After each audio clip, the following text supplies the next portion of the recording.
Years ago, the great screen actor Jimmy Cagney was working with a young actress that was about to be fired. He went to the director and said, "Let me talk to her."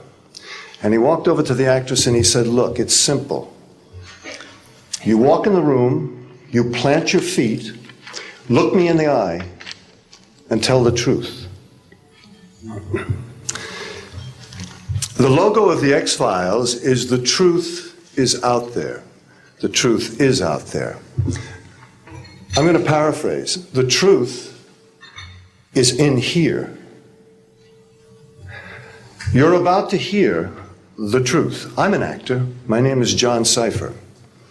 For 7 years, I walked through the door, planted my feet, and tried to tell the truth as Chief Daniels on Hill Street Blues, as General Craig on the hit sitcom Major Dad. I was 2 years on Dynasty. You're on Knots Landing. I've done 5 afternoon soap operas, 12 Broadway shows, and 20 films. One of the Broadway shows I did was the great musical Man of La Mancha on Broadway. I was Richard Kiley's original understudy. I sang the words to dream the impossible dream, to fight the unbeatable foe, to bear with unbearable sorrow, to run where the brave dare not go. I'm here to introduce your host this morning, Dr. Stephen Greer. He's a man who is running pell-mell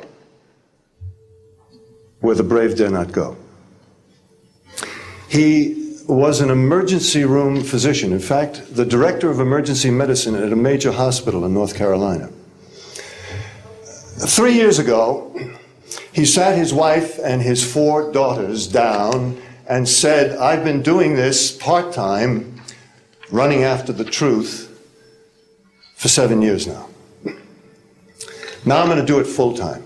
He walked away from all that money to pursue the truth. I always think of Hamlet's great line to Horatio, "There are more things between heaven and hell than are dreamed of in your philosophy, Horatio." I'm going to introduce a man who says, there are more things between heaven and hell than any of us have accepted. And I have the witnesses and the documents to prove it. Ladies and gentlemen, Dr. Stephen Greer.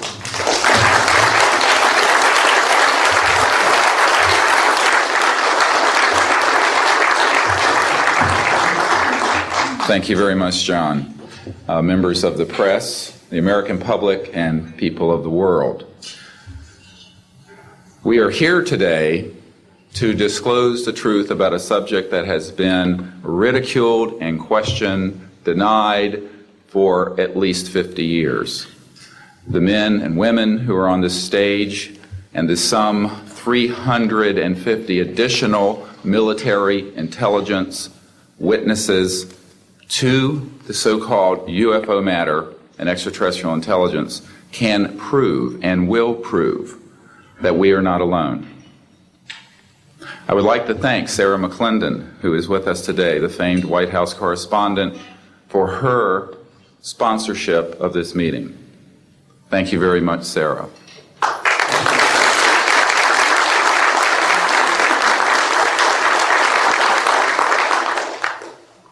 In 1993, a group of military advisors to this project and I met out in the countryside in Virginia. And we decided that it was time for civilians, military, intelligence, and other people to come together to disclose the truth about the subject which is called UFOs. Since that time, I have personally briefed a sitting director of Central Intelligence, James Woolsey, President Clinton's first CIA director. I have personally briefed the head of the Defense Intelligence Agency, the head of Intelligence Joint Staff, members of the Senate Intelligence Committee, many members of Congress, members of the European leadership, the Japanese cabinet, and others. And what I have found is that none of them are surprised that this is true, but they are uniformly horrified that they have not had access to these projects. We can establish through these witnesses whom we have identified, which now number over 400, and these are people who have been inside the CIA, NSA, NRO, Air Force, Navy, Marines, Army, all divisions of the intelligence and military community, as well as corporate witnesses, contractors to the government. And these are folks who have been involved in so-called black budget or covert unacknowledged projects.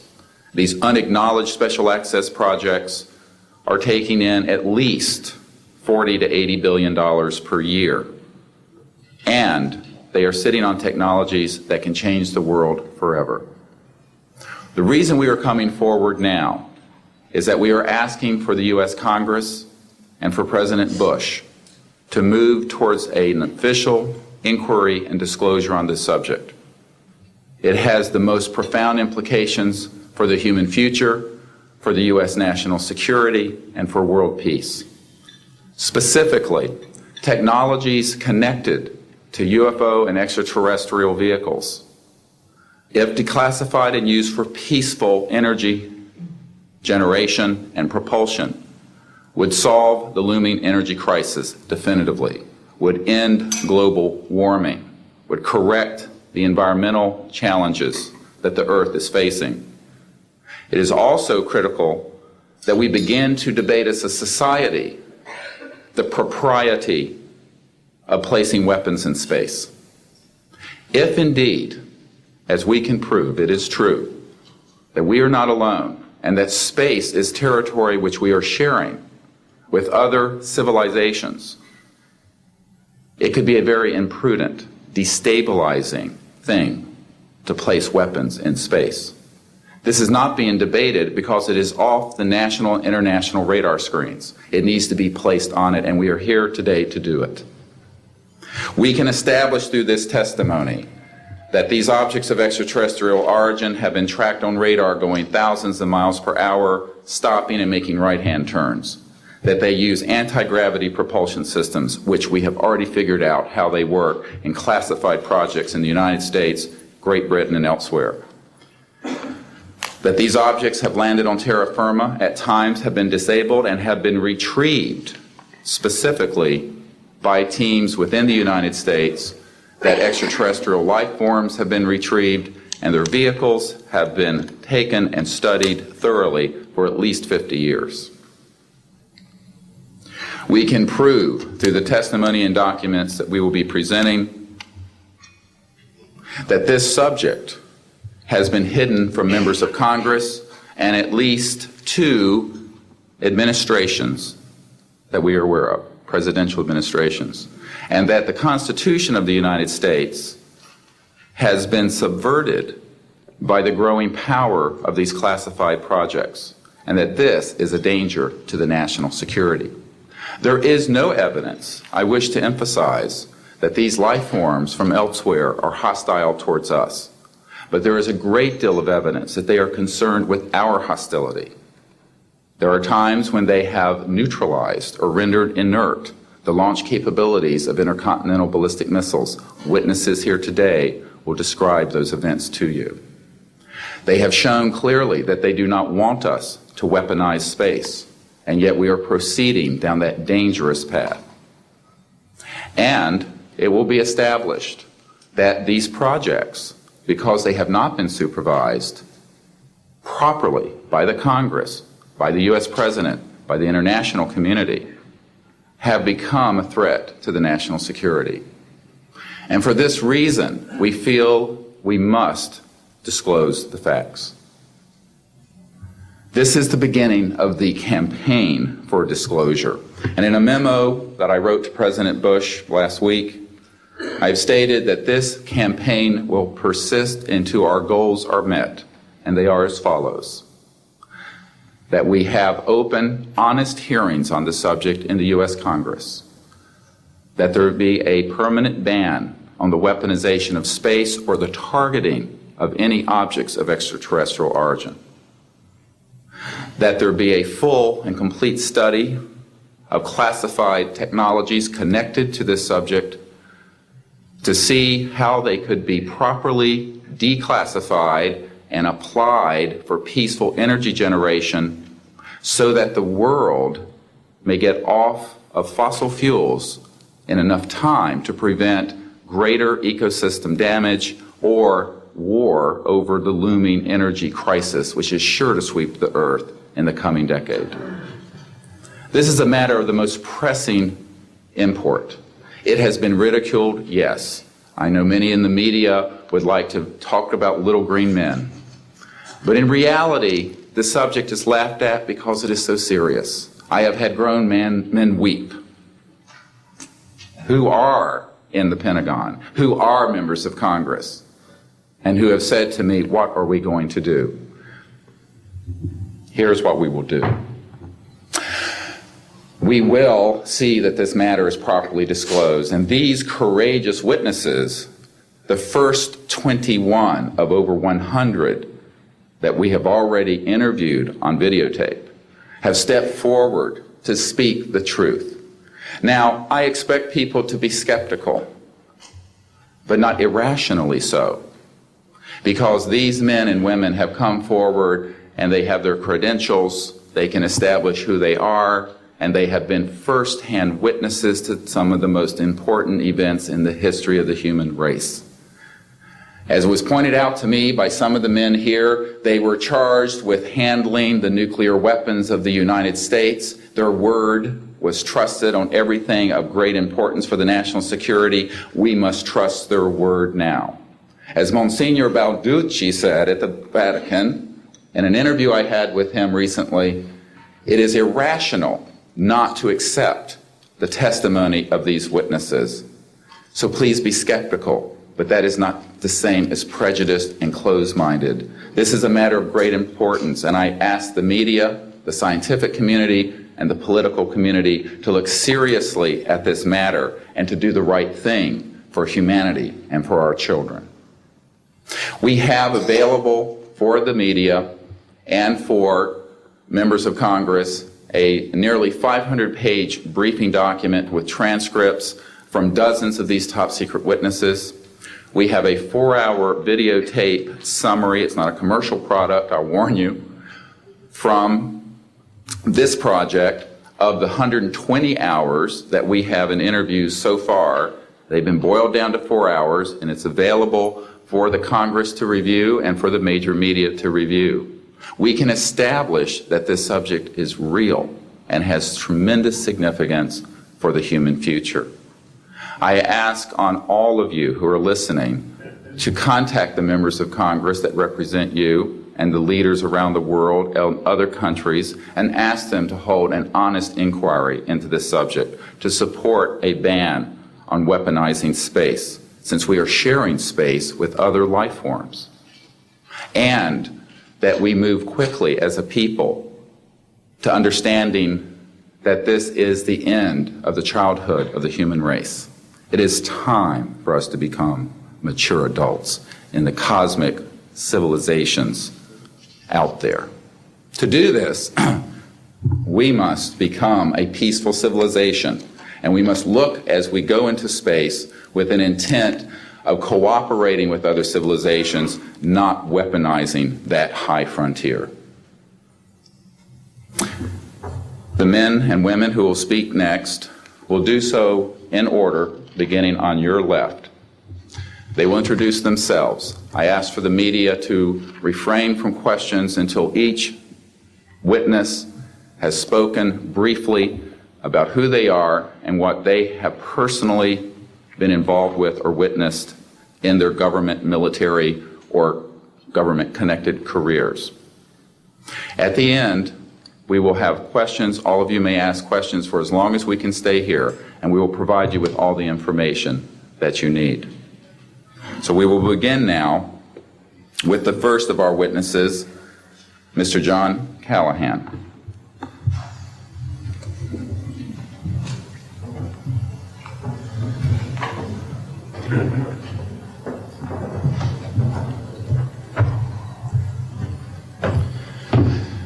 My name is John Callahan. I'm a retired FAA employee. I was the division manager for the Accidents Evaluation and Investigation Division in D.C. About 2 years before I retired, I received a call from Alaska region where the region wanted to know what to tell the media.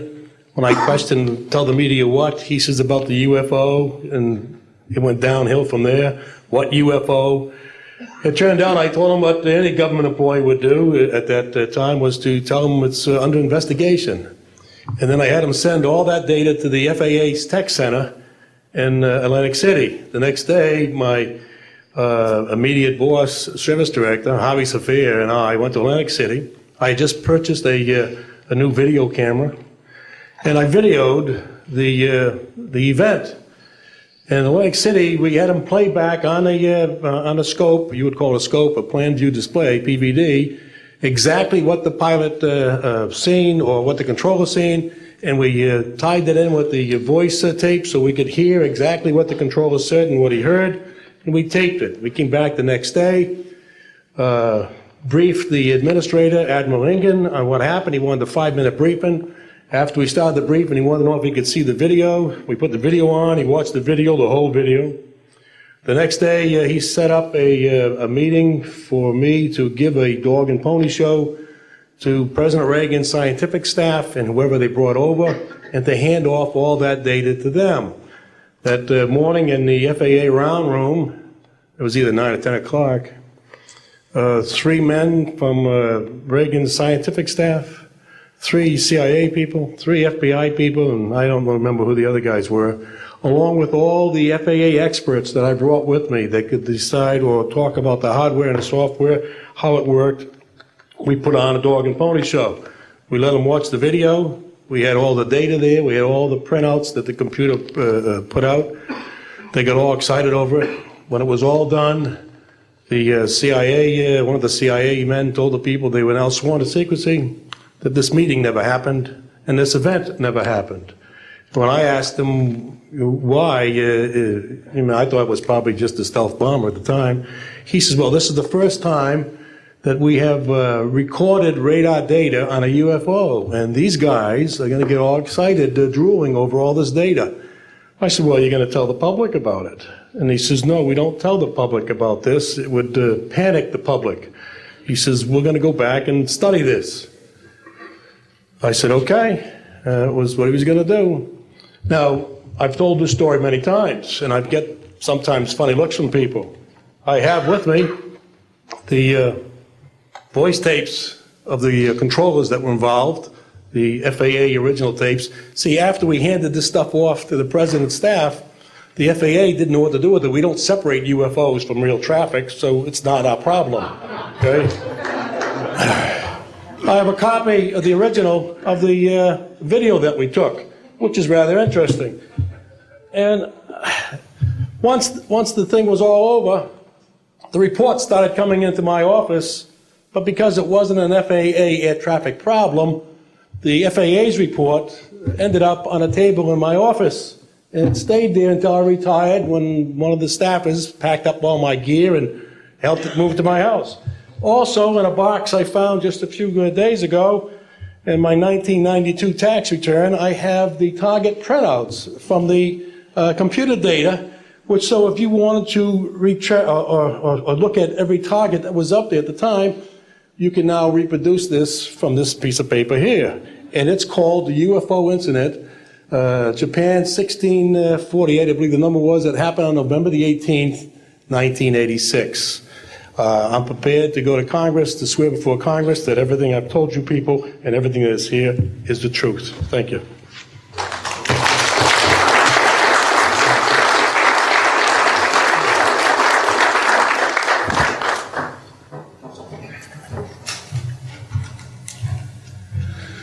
Good morning. I hope you'll pardon me. I'm a little bit nervous. My name is Charles L. Brown. I'm a Lieutenant Colonel, U.S. Air Force, retired, subsequently 7 years with the Foreign Service. I like the name Charlie Brown, a gentleman by the name of Charles Schultz, of great talent, sort of elevated the name, if you will. During World War II, I was a young farm boy from West Virginia. I got the patriotic bug, joined the United States Army, ended up flying bombers in Europe, and ended the war transport in the Pacific. Finished college in the late summer of '49, recalled to active duty in the newly formed United States Air Force. I was assigned to an organization called Office of Special Investigations. The Air Force, as most of you know, was formed in 1947. OSI, as a central investigative agency for the Air Force, was formed, I think, in 1948. So everything was relatively new. Needless to say, starting in 47, UFOs were rather new. The Air Force Intelligence, or Air Technical Intelligence Center was at Wright-Patterson Air Force Base, and I had my office in a building adjacent to it.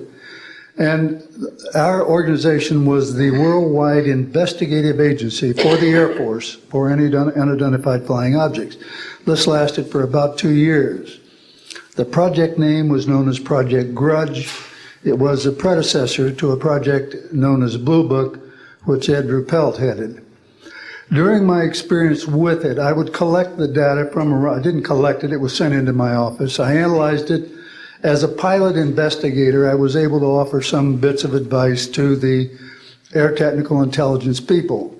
Now, you might visualize a massive office, but as I recall, we had a first lieutenant, a secretary, and a technical sergeant. That was the essence of Project Blue Book when it started, or Project Grudge, Blue Book, and expanded somewhat.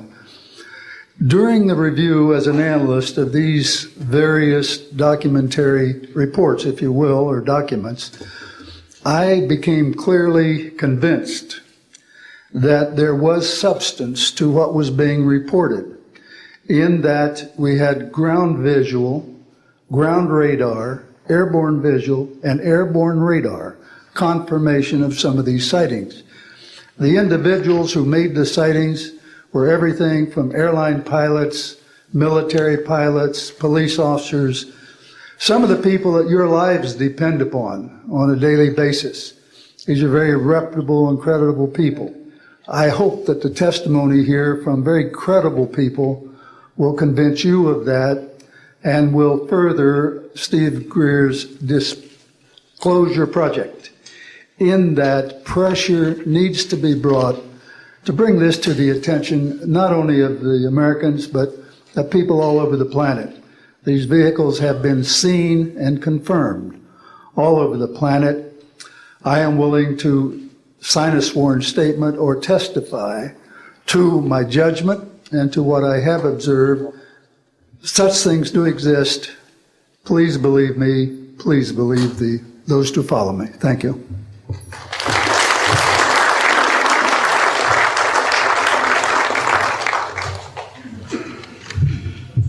My name is Michael Smith.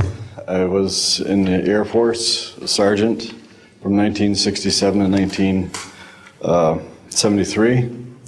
I was aircraft control and warning operator. While I was assigned to Klamath Falls, Oregon, in early 1970, I arrived at the radar site, and they were watching a UFO on a radar that was hovering at about 80,000 feet. It sat there for about 10 minutes and then slowly descended until it dropped off the radar. It was gone for about 5-10 minutes, and then instantly reappeared at 80,000 feet, stationary. The next sweep of the radar, it was 200 miles away, stationary. And it hovered there for about 10 minutes and redid the whole cycle twice more. When I found out what you normally do when you see a UFO, I was told that you notify NORAD, you don't necessarily write anything down, you don't write anything down, and you keep it to yourself. It's a need-to-know basis only. And NORAD one night called me about later in the year to let me know as a heads up that there was a UFO coming up the California coastline. I asked them what I should do about this. They said, nothing, don't write it down, it's just a heads up. And then late 1972, while stationed at the 753rd Radar Squadron in Sault Ste. Marie, Michigan, I received a couple panicky calls from police officers who were chasing 3 UFOs from Mackinac Bridge up I-75. So I immediately checked the radar, confirmed that they were there, called NORAD, and they were concerned because they had 2 inbound B-52s going to Kinslow Air Force Base. So they diverted them because they didn't want any proximity of the two. And that night I answered many calls from the police department, sheriff's department and stuff. And my standard response was that there was nothing on radar. And I will testify to this under oath to a congressional hearing.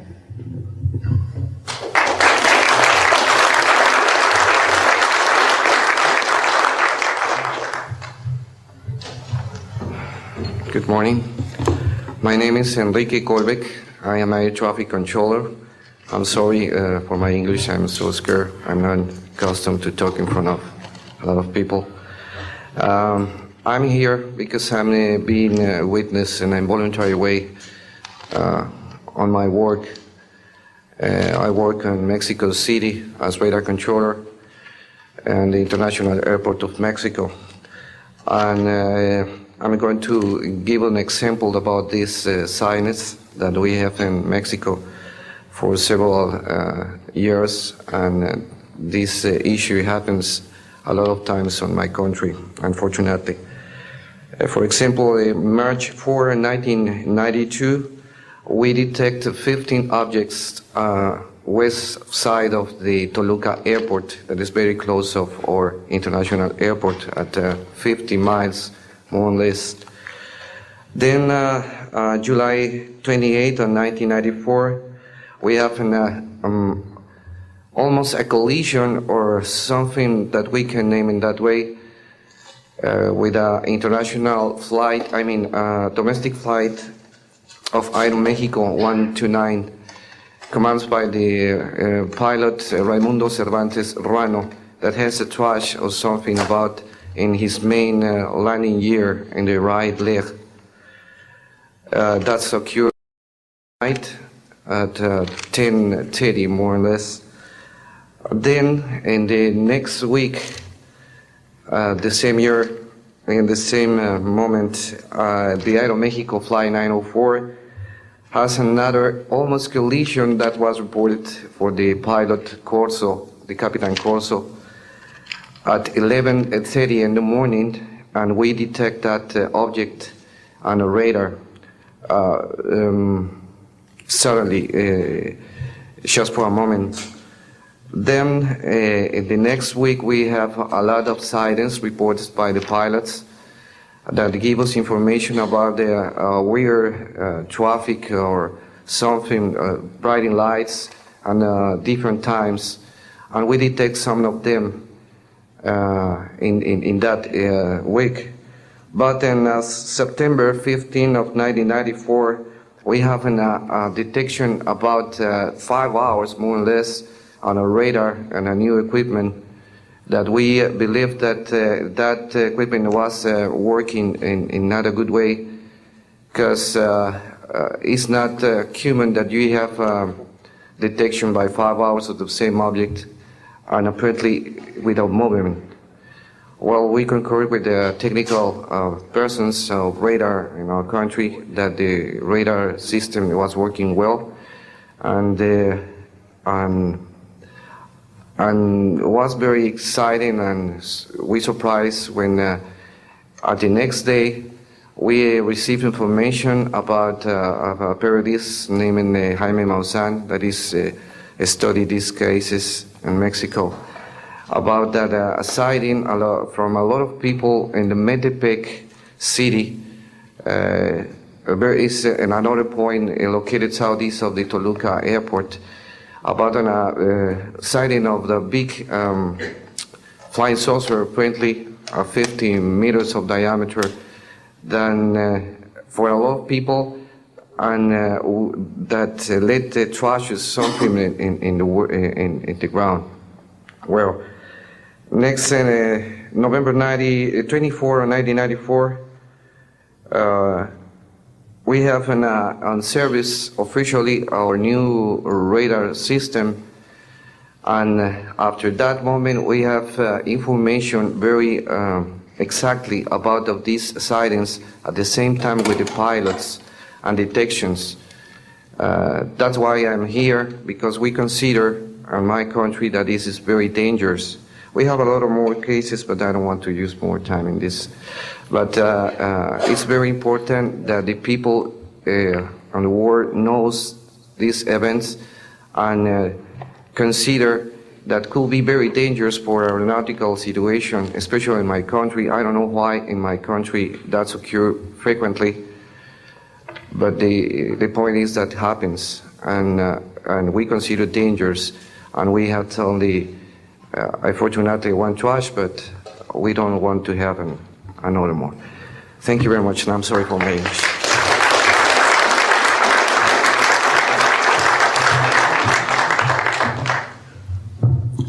My name is Graham Bethune. I'm a retired Navy commander, pilot, had a top secret clearance.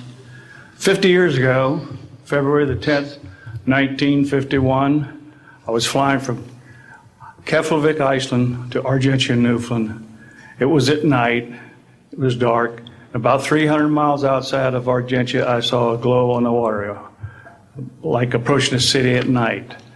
As we approached this glow, it turned to a monstrous circle of white lights on the water. We watched this for a while. The lights went out. There was nothing on the water. Next thing we saw was a yellow halo, small, much smaller than whatever it was launched from, and that was 15 miles away, up to our altitude. Because of the trajectory, I disengaged the autopilot, shoved the nose over to try to go under this thing. At that time, I heard a noise underneath. I thought maybe it hit us. It was actually some of the crew members ducking, and they collided, and a couple of them were injured. Then it appeared over to the right and moved out slowly and flew with us. It was still not at our altitude, but we could see the shape of it. It had a dome. We could see the coronal discharge. I went back aft, let the other pilot, Al Jones, take my seat to see what the passenger's reaction was. Came back to the cockpit, told him not to report anything simply because what the psychiatrist had said to me, maybe they would lock us up. So basically, the instruments in the cockpit, we had 4 or 5 failures. In the area of magnetic compass, the electromagnetic effect, an area of directional finders, and this type of thing. The craft was tracked by radar in excess of 1,800 miles an hour. It never did get to our altitude. We had 31 passengers, plus the psychiatrist and the crew members that all cited this at different areas. When we landed at Argentia, Newfoundland, we were interrogated by the Air Force, an excellent interrogation, Captain Paulson. When we landed at the Naval Air Test Center here at Patuxent River, we were required by Navy intelligence to make out individual reports. Out of the National Archives, I have the 18-page official Navy and Air Force report. I've made up a report to straighten out all the truth. There's a stack of books out there this high that have written all of this up. So the truth is here. I will testify under oath before Congress that everything that I have said is true.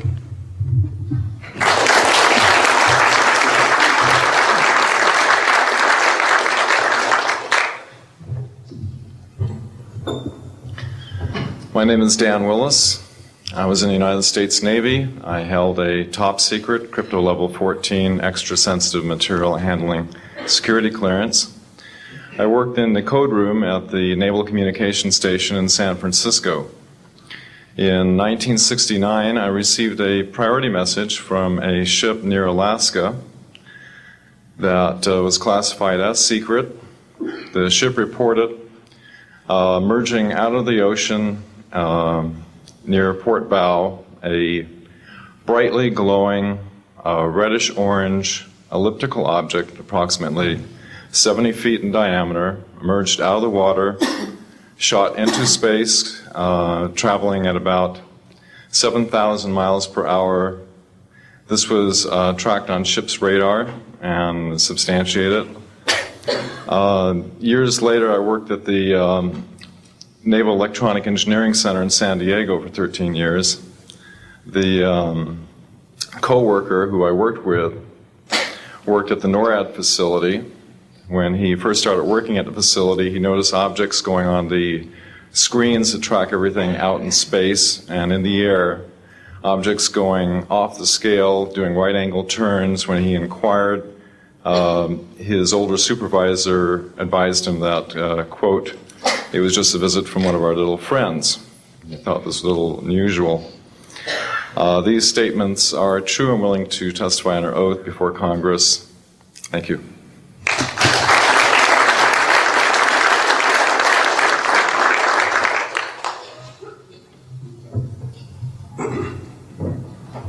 My name is Don Phillips. I was in the United States Air Force and had worked with certain intelligence agencies of the United States government.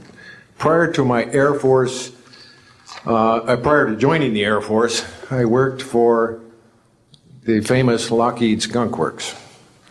And I was working for them when I was attending college, and I worked for them in the capacity as a design engineer.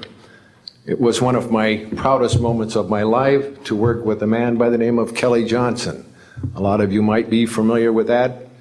It turns out that the models of aircraft that we were building, as you know, were all classified, were in the deep black, and that I came in on the end of the U-2 project. My main project was known later as the SR-71. The SR-71 had a predecessor. It had a special model built for the CIA, and that those models were one passenger, one pilot special aircraft in order to get from one place to another very, very quickly. Now these SR-71s, as we know them, the Blackbird, are the type of aircraft that are still classified in a sense as far as the altitude that it flies at and also the speed records that it holds. I'm very proud to say that this aircraft played a big part in helping to end the Cold War. The aircraft, the predecessor aircraft, there's strong evidence to suggest that perhaps these aircraft had a different role once in the air. Each pilot, and I know a few of them, each pilot had an assignment before they took off, okay? They learned about the assignment immediately prior to takeoff, and there's strong evidence to suggest that there was a dual role in that they were monitoring some type of traffic to and from planet Earth. This can be verified at a later point. I'll jump into my military experience. My first field assignment for the United States Air Force was at Las Vegas Air Force Station. And that was my first experience with Las Vegas, and I couldn't understand why people were being so excited about going to a place such as this, but I soon found out about a year later.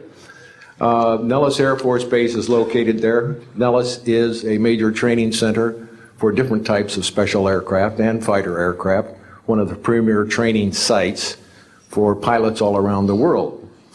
However, when I learned that my assignment was at a radar site 50 miles out of town, up near Mount Charleston, I had no idea where I'd be, so finally in the daylight I was able to find the location and reported in 1965 for duty.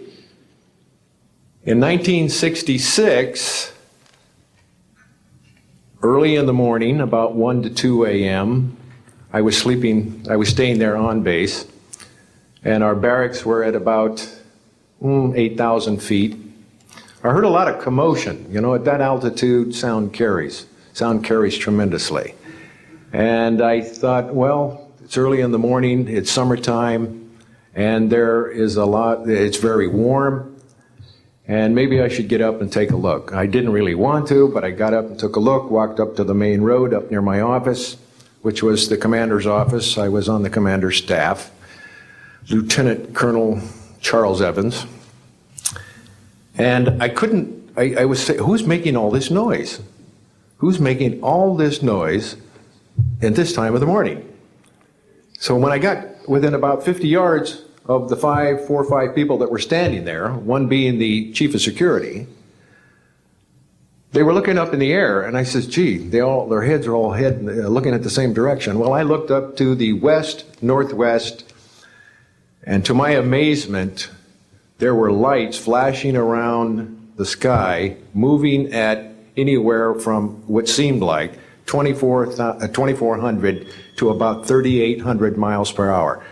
Now, the fact that we're taking an estimate from a distance, we figured, well, this is quite something. However, we continued to watch these darting lights go across the sky and stop, absolutely stop, come to a dead stop, and reverse in an acute angle their direction, and then proceed on in they were traveling so fast that you could almost see a pattern left by, if you are computer people, when you move a mouse real quick across the screen, you see a little bit of a tail.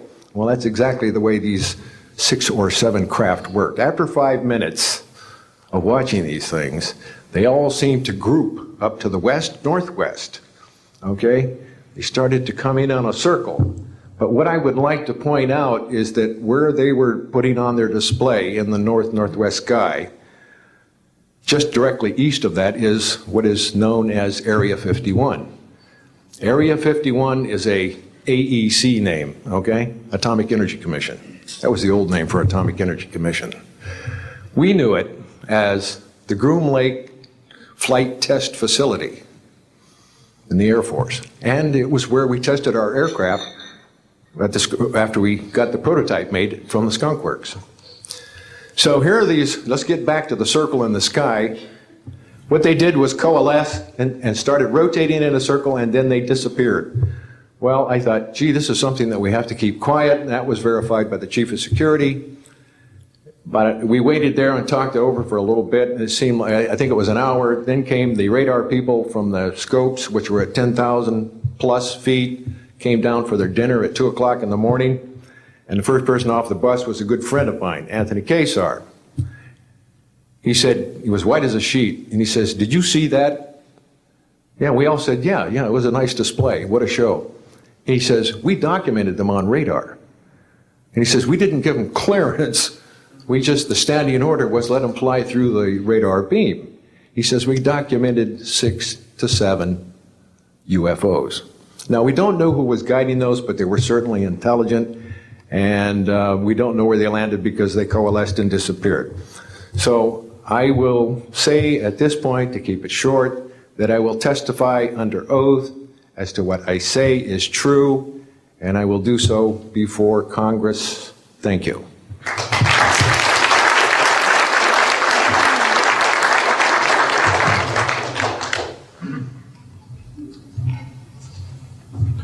My name is Robert Solis. Contrary to what it says on the card, I was not a lieutenant colonel in the Air Force. I was in the Air Force active duty after I graduated from the Air Force Academy in 1964 until 1971 and separated as a captain. In March of 1967, I was stationed at Malmstrom Air Force Base, Montana, as a missile launch officer, Minuteman missiles. On an early morning of March 16th, 1967, I got a call from my security guard, primary security guard upstairs. We had about 6, as I recall, flight security airmen upstairs. I was downstairs 60 feet underground in a capsule, monitoring and controlling 10 nuclear-tipped Minuteman missiles.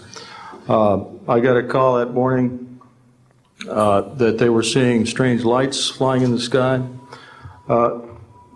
I disregarded that call. Told them to call me when something more significant happened. I got another call subsequent to that call, and this time it was a more intense tone in the guard's voice. It was very clearly very frightened. He said there was a bright, glowing red object hovering outside the front gate. It was oval-shaped. He had all the other guards out there with their weapons drawn. Right after that call, I woke up my commander, who was on a rest period, Fred Mywald, a retired colonel now, and told him about the phone calls. As I was telling him about the phone calls, my weapons started going down, one after the other. They went into a no-go condition, what we call a no-go condition. They were unlaunchable. We lost somewhere between 6 and 8 weapons that morning. within minutes of having received that second phone call of a UFO hovering outside the front gate. Again, that morning, after reporting it to the command post, we were informed that a very similar incident happened at Echo Flight. I was at Oscar Flight. They lost all 10 of their weapons under similar circumstances, very similar circumstances, where UFOs were sighted over the launch facilities. They had maintenance crews and security crews out there that had spent the night, and they were reporting UFOs over those sites. And the commander of that flight was Eric Carlson. He also separated as a captain, and the deputy commander was Walt Fiegel, retired as a lieutenant colonel. We have those witnesses that I just mentioned, the names I just mentioned, have spoken of this event before, and they will back up this story. We also have documentation that I received through FOA requests from the Air Force outlining the Echo Flight incident, and including in that documentation a reference to UFOs. We have telexes covering this incident, and in one telex it says the fact that no apparent reason for the loss of 10 missiles can be readily identified is cause for grave concern to this headquarters. This was from SAC headquarters. So we've got those telexes. I've got about 12 witnesses that'll verify parts of this story, including of a man who investigated the incident afterwards for the Air Force, and you'll hear a little bit more about that from the next witness. And also another guard that witnessed a UFO in that same time period, and another officer who retired full colonel who had other reports of UFOs. Ancillary to that, excuse me, I've got the complete report on a Minot, North Dakota incident. That was Minot Air Force Base, North Dakota, which happened in August of 1966. Very similar, UFOs sighted over missile silos, and also a UFO incident that was investigated by the Air Force immediately after our incident within a week. I'm willing to testify to the truth of all these matters that I've spoken about this in front of Congress under oath. Thank you.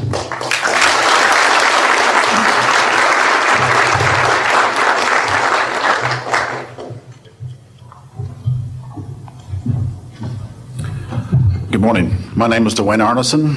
I served 26 years as a communication electronics officer in the U.S. Air Force, all over the world, including Vietnam.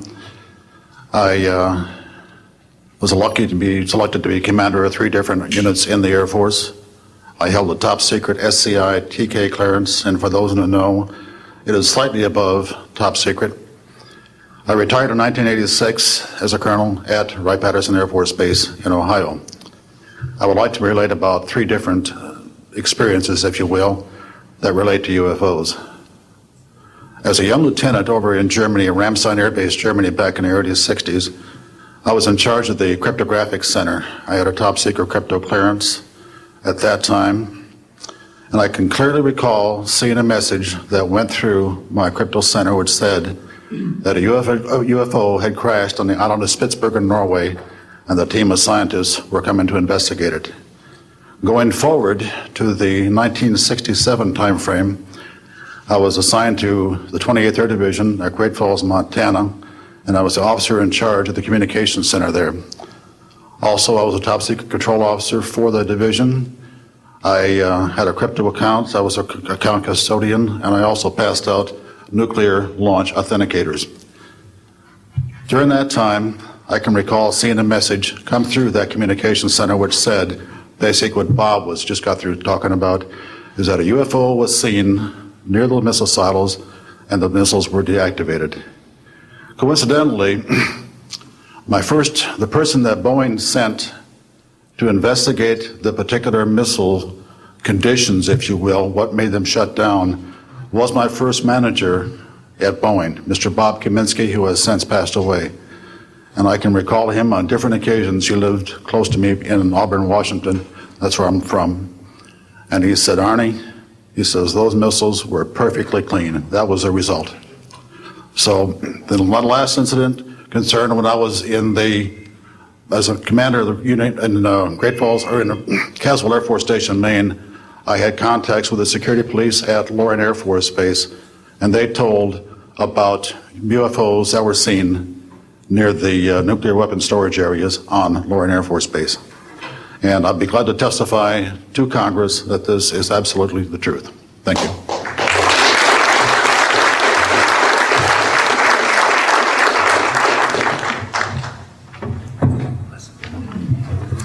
Good morning. My name is Harlan Bentley. During 1957 and 1959, I was a PFC in the United States Army, stationed north of Washington, D.C. on the Nike Ajax missile base close to Albany, Maryland. In May, this month of 1958, about 6 a.m., I heard a noise outside that sounded like a pulsating transformer. I sat up in my bunk. I looked out the window. I saw a craft heading for the ground and crashed. Pieces broke off of that craft, immediately took off again. So there's a lot more to that story, but I've got to speed this up.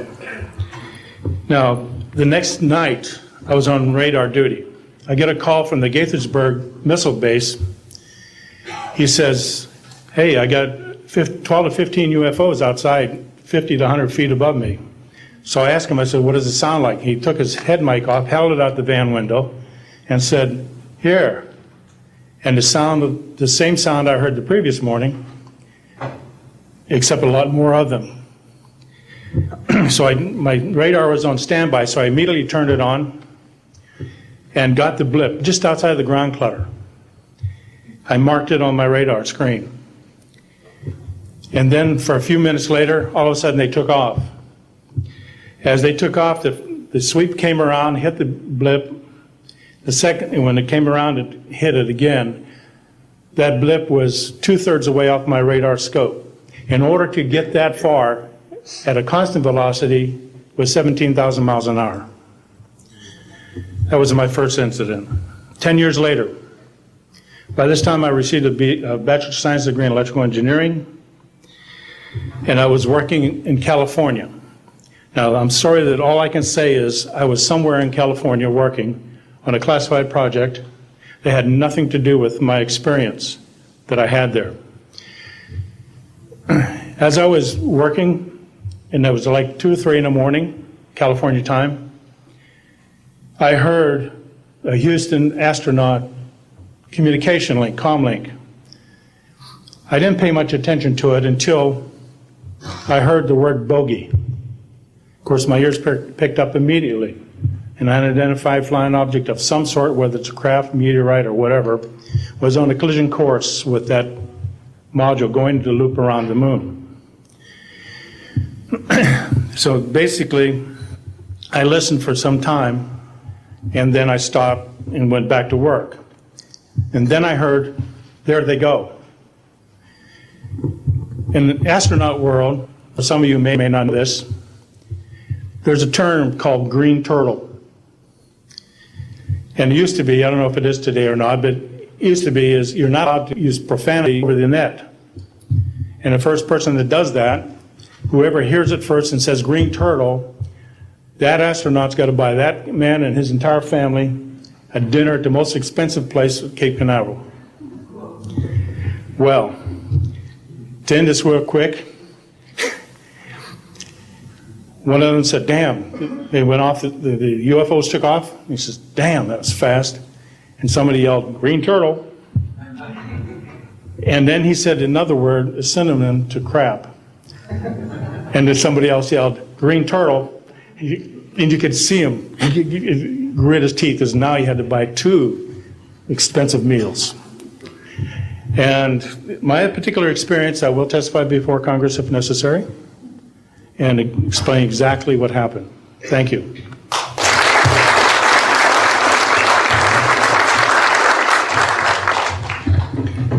My name is John Maynard. I'm a retired Army. I retired as a Sergeant First Class.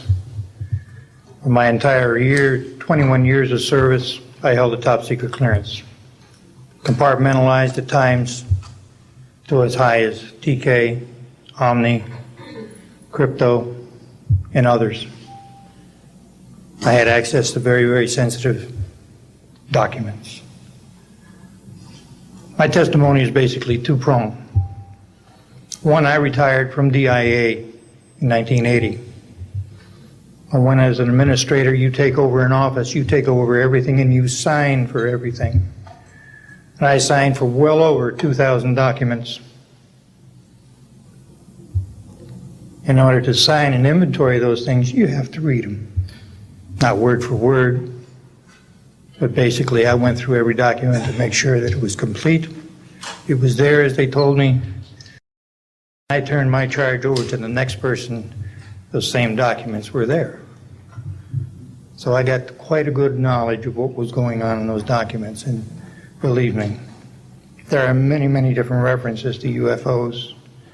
There was also NPCC pictures that shows that it would targeted objects that were casing you out. Now, I worked on the SALT 1 and SALT 2 areas for the office that I worked in.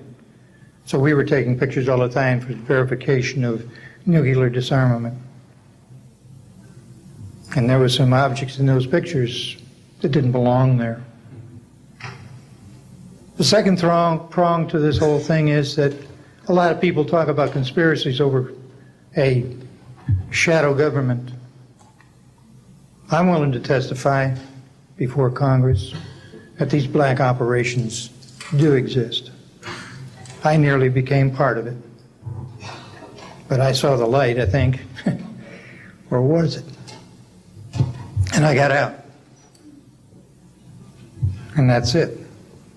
We have to disclose what we know. And I am willing to testify before Congress under oath, or before any other organization, that what I witnessed was true.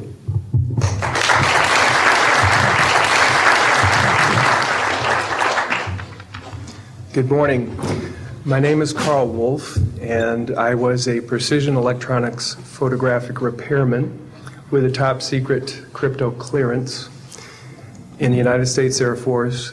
I was stationed at Langley Air Force Base in Virginia. In 1965, in mid-1965, I was loaned to the Lunar Orbiter Project at NASA on Langley Field. Dr. Colley was in charge of that project. They had problems with a piece of electronic equipment that was bottlenecking their production of photographs. I went to the facility, and when I walked into the facility, there were scientists from all over the world. I was stunned, actually, to see people at a NASA project from all over the world. It didn't make any sense to me initially. I was taken into the laboratory where the equipment was malfunctioning. I couldn't repair it in the dark. I asked to have it removed. A Airman Second Class was in the dark room at that time. I was also an Airman Second Class. I was interested in how the whole process functioned, how the data got from the lunar orbiter to the laboratory. I asked the young man if he'd describe the process to me. He did. About 30 minutes into the process, he said to me, in a very distressed way, by the way, we've discovered a base on the backside of the moon. And then he proceeded to put photographs down in front of me, and clearly in these photographs were structures, mushroom-shaped buildings, spherical buildings, and towers. And at that point, I was very concerned because I knew we were working on compartmentalized security. He had breached security, and I was actually frightened at that moment. And I did not question him any further. And a few moments later, someone did come into the room.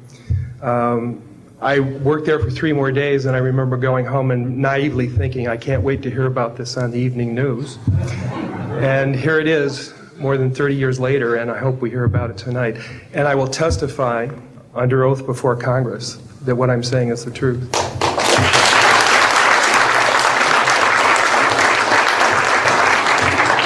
Thank you, Carl. Good morning, everyone.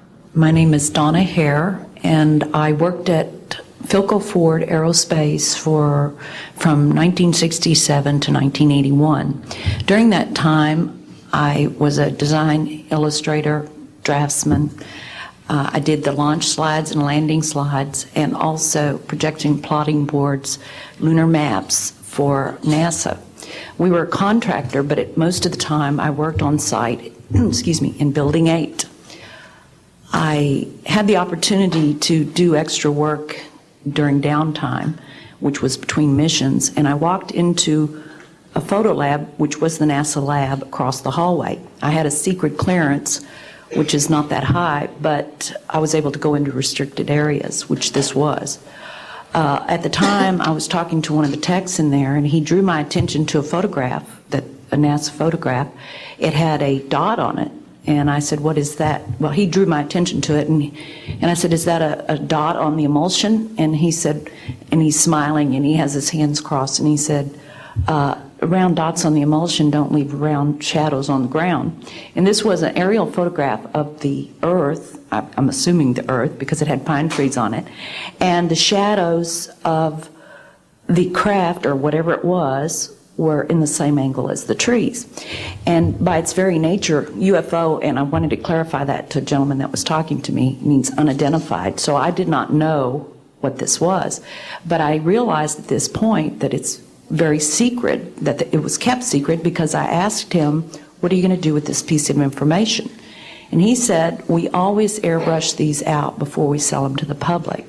So they're pesky little creatures appearing on this photograph they wanted to get rid of. After that, I decided I would ask questions to other people that work there. And I found that I had to ask them away from the site and not on site. A guard told me that he was asked to burn some photographs and not to look at them. And there was another guard guarding him, who was in green fatigues, watching him burn the photographs. And he said he was too tempted. He looked at one, and it was a picture of a UFO, and he was very descriptive. I can go into that later with anyone. He immediately was hit in the head, and he had a big gash in his forehead. He was knocked out, and he's terrified, so he would have to be protected. Another incident, I knew someone in quarantine with the Apollo astronauts. He told me that the Apollo astronauts saw craft on the moon when we landed, and that is what he told me. And he also was afraid. He said that the astronauts are told to keep this quiet. They're not allowed to talk about it. So I do want to let you know that I worked out there for a number of years, and I ran into this. So it's not something everyone knows that works out there for a long time. My boss didn't know about it. Some people that sat right next to me didn't know about it. It's very strange, because I don't know how they can do it, but they can let some people know about it and then others not. I'm willing to testify before Congress that what I'm saying is true, and thank you very much. Thank you.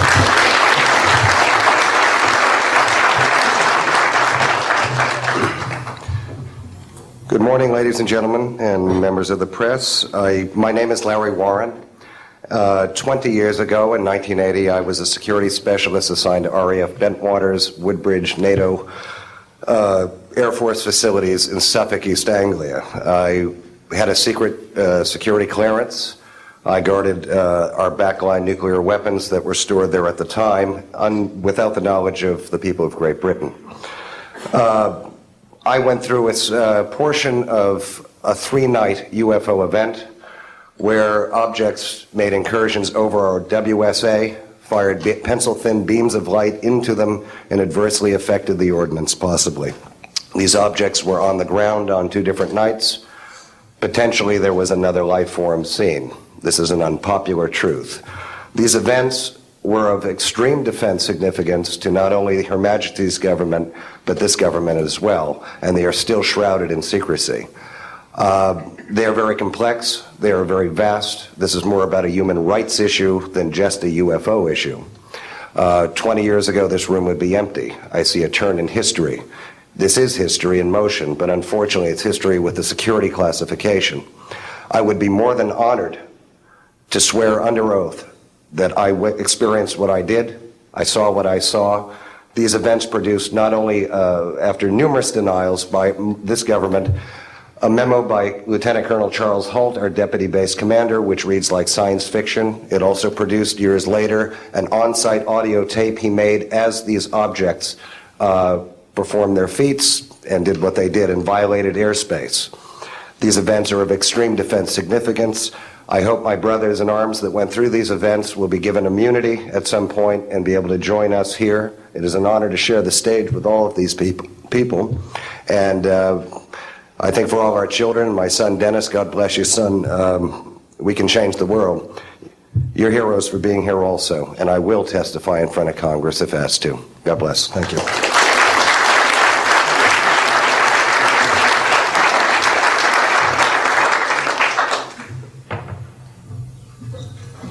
Hi, my name is George Filer III.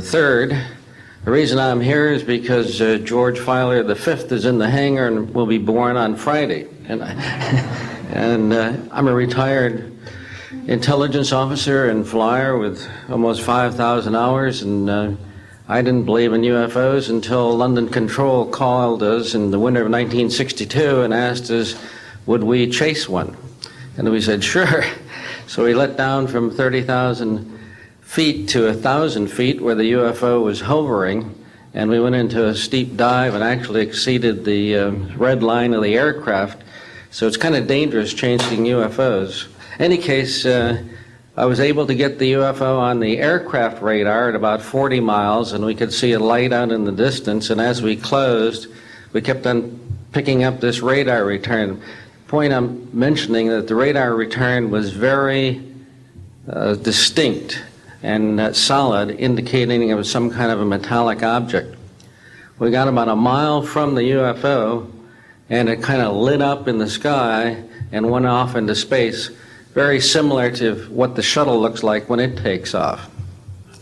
Later on, I was working in intelligence. In Vietnam, I briefed General Brown about UFOs. When I was in 21st Air Force, in McGuire Air Force Base, I briefed General Glau about a UFO over Tehran, Iran in 1976. The two F-4s from the Iranian Air Force had taken off and tried to intercept the UFO, and when they turned on their fire control systems, they immediately went out. All the electrical systems went out. The planes had to return to base. This was particularly significant because it was also picked up on satellites. In 1978, on January 18th, I was going into the base. Every morning I did the briefing to the general staff, and I noticed that there are some lights off in the distance at the end of the runway there. And when I got into the command post, the senior master sergeant in charge said that there had been UFOs in the pattern all night. They're on radar. The tower had seen them. They gotten aircraft reports and so on. And that one had landed or crashed at Fort Dix. Fort Dix and McGuire are right together. And this is kind of like the Roswell of the East. But in any case, an alien had come off the craft and had been shot by a military policeman, and apparently was wounded and was heading for McGuire. So for whatever reason, the aliens liked the Air Force better than the Army, perhaps because they're shooting at them. But in any case, our security police went out there and found him on the end of the runway dead.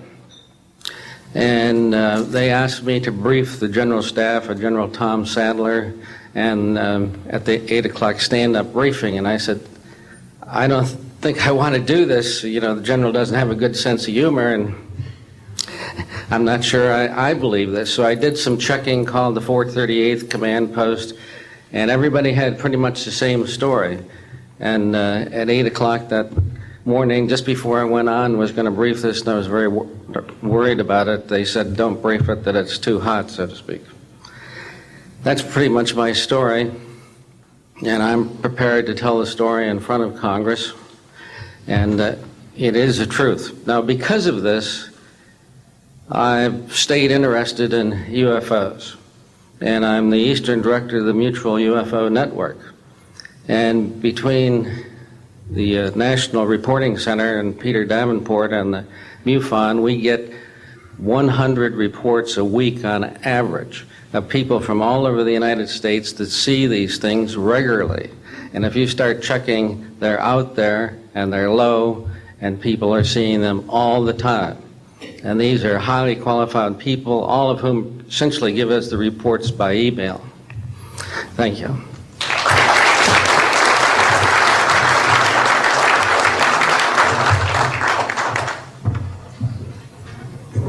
Morning, ladies and gentlemen. My name's Clifford Stone. I was a Sergeant First Class, United States Army. I had a secret clearance with nuclear surety. I could get the clearance that I needed to do whatever it was that was necessary for me to do at the time on special operations when I was called in on those. What I'm referring to here is that I was involved in situations where we actually did recoveries of crashed saucers, for lack of a better term, debris thereof. There were bodies that were involved with some of these crashes, also some were alive. While we were doing all this, we were telling the American public there was nothing to it. We were telling the world there was nothing to it. I'd like to go into detail on some of the cases about the nuts and bolts cases right here, but I will be available if you have any questions concerning my involvement in this. You can talk to Dr. Greer to arrange for me to get to talk to you. But the whole situation is, we've set back, we've told the American people that there's no such thing as UFOs. I've been involved where we have recovered these objects. We know them to be of extraterrestrials. In 1969, I had an event that happened to me while I was stationed at Fort Lee, Virginia. We went to Indiantown Gap, Pennsylvania. That would be my first exposure to any time that we would be recovering an unidentified flying object. When we went there, we already had people that was already in the facility. We were a backup team, which was supposed to be NBC because there was supposed to be some nuclear materials that was on board this craft. Later on, most people involved were to be told that there was nothing on board it. It was nothing more than just a crash of one of our aircraft. I know better because I was one of the people that approached it with a Geiger counter to get surface readings. I was the first person to go ahead and see that there were bodies on it. That would be the first of approximately 12 events. UFO crashes are not events that take place every day. They're rare. I know we're not alone in the universe. I know that the absence of evidence is not evidence of absence. It's evidence that has been denied to the American people.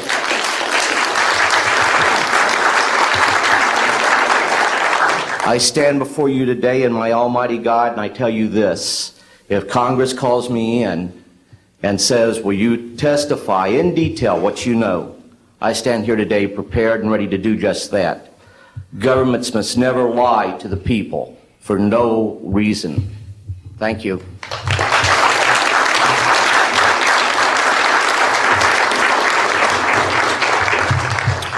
Good morning.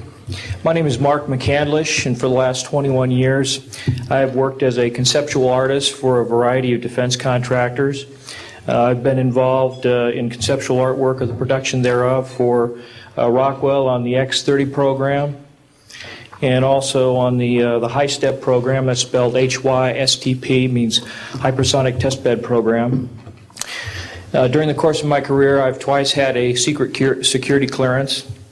In 1967, while my father was stationed at Westover Air Force Base, the headquarters for 8th Air Force Strategic Air Command, I witnessed and watched through a telescope a UFO which hovered over a nuclear weapons storage facility for approximately 10 minutes and then departed with an acceleration approaching a bullet leaving a rifle barrel. In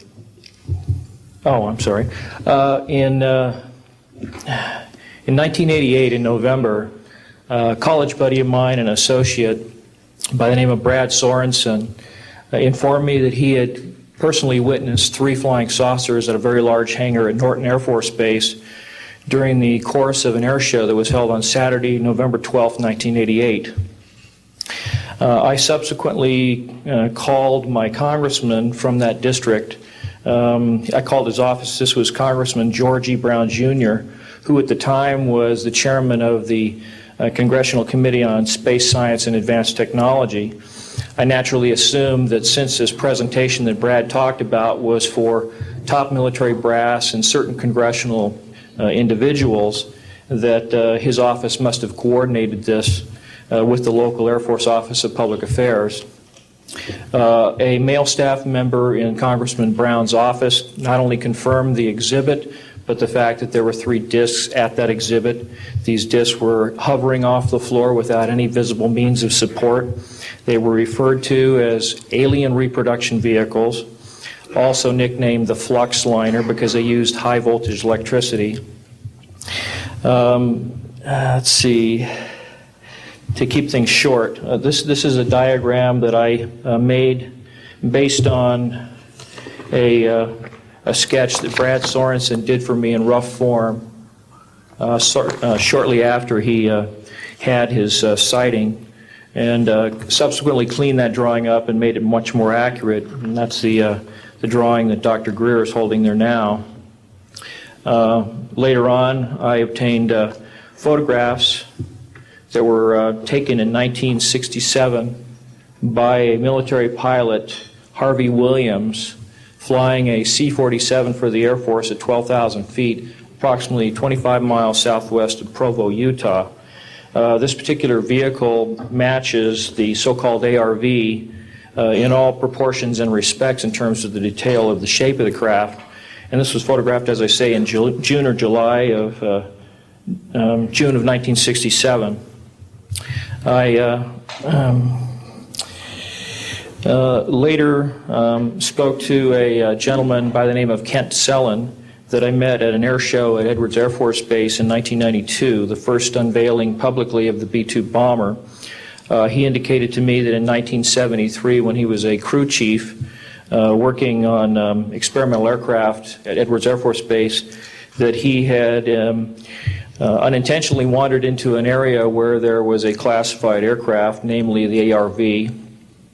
He described it in detail, and he added other details to the account concerning the configuration and the operation of the vehicle that Brad Sorensen was not aware of.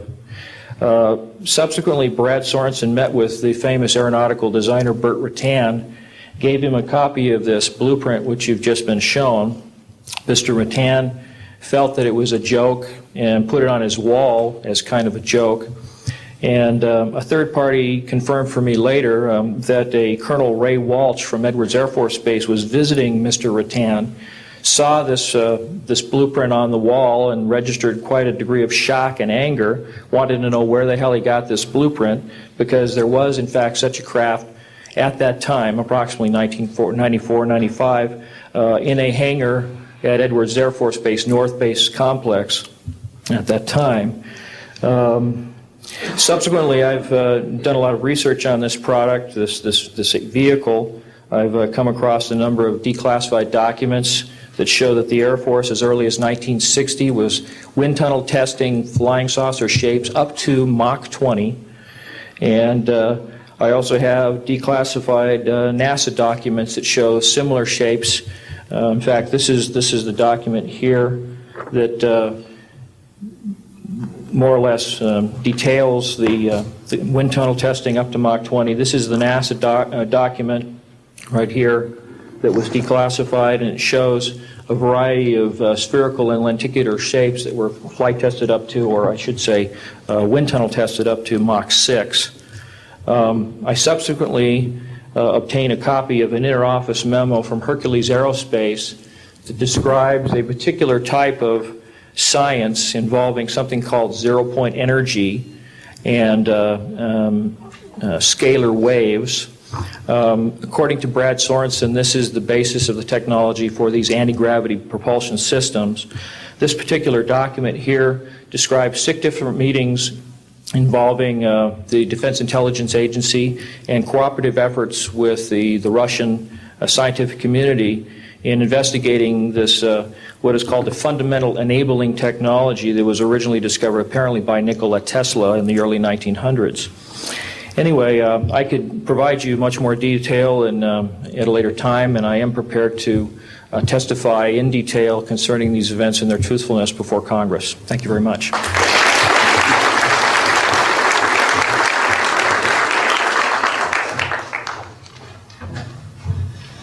Good morning. My name is Daniel Sheehan. I'm an attorney and serving as general counsel to the Disclosure Project. I'm a 1967 graduate of Harvard College in American Government Studies and Constitutional Law, and a graduate of Harvard Law School. And I served as general counsel and one of the co-counsel for the New York Times in the Pentagon Papers case, and was involved in briefing and arguing the case in front of the United States Supreme Court, giving permission to the New York Times to publish the classified documents, the 47 volumes of the Pentagon Papers. Subsequent to that time, I served as special counsel to the office of F. Lee Bailey as one of the trial counsels when we represented James McCord in the Watergate burglary, and got Mr. McCord to write the letter to Judge Sirica to reveal the Watergate burglars' relationship to the plumbers unit in the White House at that time. Subsequent to my service in that case, I went back to Harvard to the Divinity School to study Judeo-Christian social ethics and public policy. Did my master's work and PhD work there, and became general counsel for the United States Jesuit headquarters in Washington, D.C., assigned to the National Social Ministries Office and their Public Policy Office. It was there in 1977 that I was contacted by Ms. Marcia Smith, who was the director of the Science and Technology Division of the Congressional Research Service. She asked to meet with me, and I met with her, and she informed me that President Carter, upon taking office in January of 1977, held a meeting with then the Director of Central Intelligence, who was George Bush Sr., and demanded that the Director of Central Intelligence turn over to the President the classified information about unidentified flying objects and the information that was in the possession of the United States intelligence community concerning the existence of extraterrestrial intelligence. This information was refused to the President of the United States by the Director of Central Intelligence, George Bush Sr.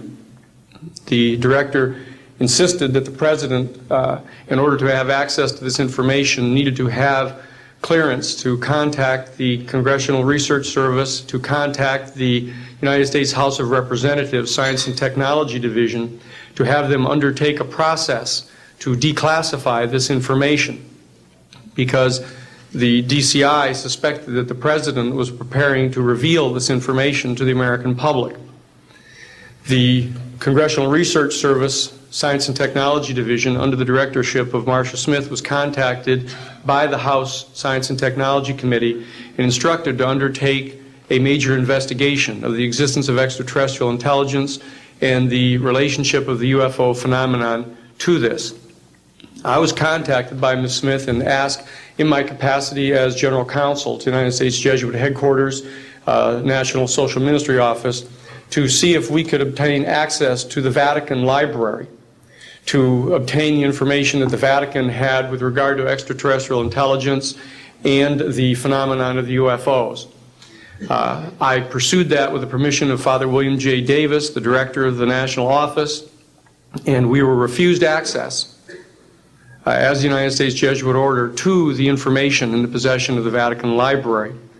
When I reported this to Ms. Smith, she then later subsequently asked me to participate in a project which I can go into some detail during the question and answer period or later to individuals, pursuant to which I was given access to, as a special consultant to the United States Library of Congress Congressional Research Service, to the classified portions of the Blue Book project of the Air Force. At that point, it was in 1977, approximately May of 1977, I went to the Madison building of the United States Library of Congress. There was no one in the building at that time. It was brand new. I was directed to a basement office where there were two guards at the door and a third sitting at the table who took my identification, verified that I'd been designated as a special consultant to the Congressional Research Service of the United States Library of Congress, and was admitted to the room. I thereupon found photographs, some dozen photographs, of what is unquestionably an unidentified flying object on the ground that had crashed and plowed a furrow in a field of snow, and it was embedded in an embankment. There were United States Air Force personnel surrounding this craft, taking photographs of the craft. And one of the photographs, I could see that there were some symbols on the side of the craft. And so I proceeded through the photographs and found a close-up photograph of these symbols. I'd been instructed that I was to take no notes and had to leave my briefcase and all my identification outside of this room, but I had brought with me a yellow pad. And so what I did is I opened up the yellow pad and refocused the overhead camera onto the same size as the cardboard backing of the yellow pad, and I physically traced the copies of the symbols on the side of this craft, closed the yellow pad back, put the microfiche back into the canister, reclosed the box that I had, and I said, it is time for me to leave. And I took this and proceeded to leave the office, at which point the security guard stopped me, and one of them said, what is that you have there, Mr. Sheehan? At which point I handed the yellow pad to him, and he flipped through all the yellow pages and never found the copy that I had. And so I took that with me and brought it to the United States Jesuit headquarters, had a meeting with the staff, with Father William J. Davis, reported this to them, was authorized at that time by the United States Jesuit headquarters to make a report to the National Council of Churches and to request that the entire 54 major religious denominations of our country undertake a major study of extraterrestrial intelligence, which they declined to do. I was subsequently asked to deliver a 3-hour closed-door seminar to the top 50 scientists of the Jet Propulsion Laboratory of SETI, the Search for Extraterrestrial Intelligence, which I did do in 1977. I'm more than happy to testify under oath to these details to the United States Congress, and would be happy to meet with any members of the press at that time. You may recall I also served as chief counsel to the Karen Silkwood case, in which we obtained the rulings in the Karen Silkwood case. I also served as chief counsel in the Iran-Contra case. It was the first one to testify before the United States Congress to the existence of the off-the-shelf enterprise of Richard Secord and Albert Hakim. I'll be more than happy to share the details of what I believe to be the relationship between this off-the-shelf enterprise and the secret government, which is concealing this information from the American public. And I am happy and proud to serve as general counsel to the Disclosure Project. Thank you very much.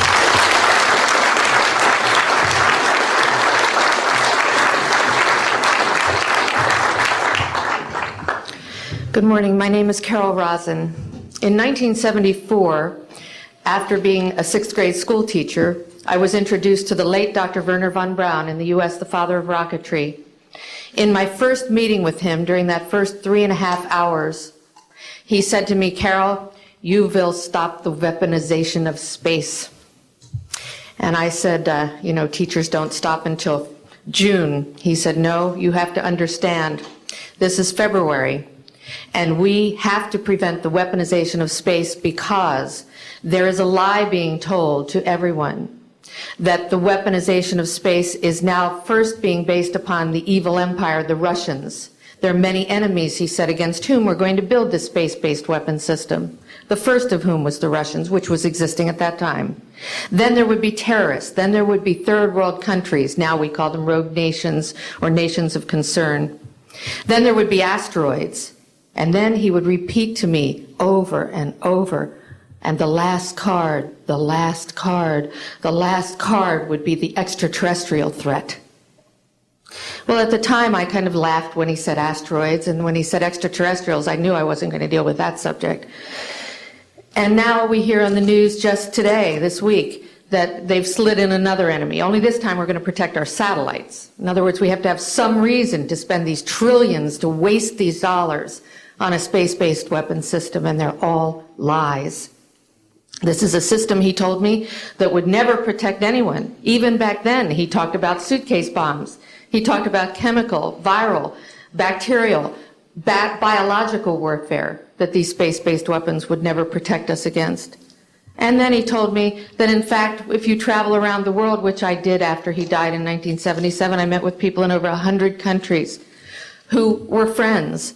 They didn't want to build space-based weapons. I became a space and missile defense consultant, and I worked with people around the world. I became an advisor to the People's Republic of China. They don't want to build a space-based weapon system. And he told me back then that they didn't. He said, go to Russia. They're considered to be the enemy. I got on a plane by myself.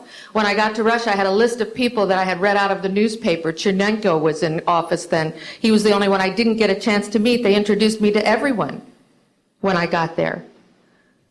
And when I got back, I said, oh my Lord, this man is telling the truth. There is no threat. And I've been waiting until this day for 27 years, and I'm expecting the spin to happen, because he also explained to me that as a military strategist, as a person who worked on the MX missile, which I did later, he said, you will find that there is going to be a spin to find some enemy against whom we have to build space-based weapons. And now we should expect the spin, because he said part of the formula for the intelligence community is if they might have a weapon, then we have to consider that they do have these weapons. So now they do have these weapons, so now we have to build these weapon systems. And that's the formula, except that it's all based on a lie. And we have witnesses here today that have shown you that these extraterrestrial beings, that these craft that have come here are now not UFOs, they're identified flying objects, and we know that they have beings in them. And we have witnesses here who have told you that they can shut down our missile silos, they can stop a rocket going into space that's a test. We have witnesses here who have worked in the classified departments, who have the courage to come forward here to support what Wernher von Braun told me back in 1974 to 77. And I will testify before the Congress that when I founded the Institute for Security and Cooperation in Outer Space, which I shut down a few years ago because I didn't believe we had a chance with this huge, integrated around the world, complex weapon system, that we had any chance at all of transforming that war industry into a space industry that could provide benefits, like Dr. Greer has said, of global warming. We can end that situation of that problem. We can end the energy crisis. We can build now non-polluting technologies. Wernher von Braun used to tell me that we could have cars back then that drove around off the ground. He described this to me on beams so that we have no pollution on this planet.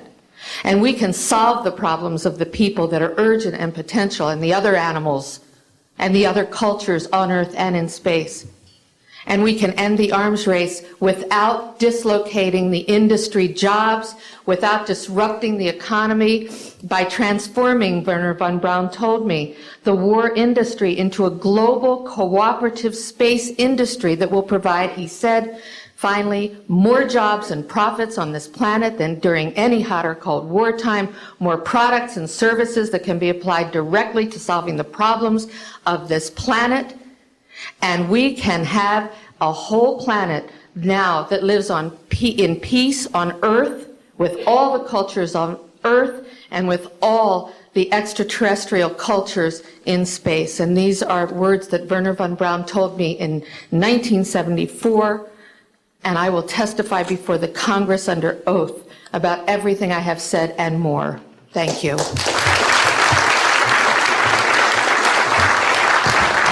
Thank you very much. I'd like to thank each of the witnesses and for your patience. We're running about 50 minutes late, and I do apologize for that. I want to emphasize that all of these witnesses each could speak for probably anywhere from 2 to 5 hours about what they have witnessed. We were trying to give you a snapshot. We have another 400 of these witnesses. I have carried this burden for 8 years. I'm now giving it to you, the American people and the people of the world, to take it forward. What I'd like to do now is open the audience for questions from the media. You may address them to me or to an individual witness as you deem appropriate. Yes, ma'am.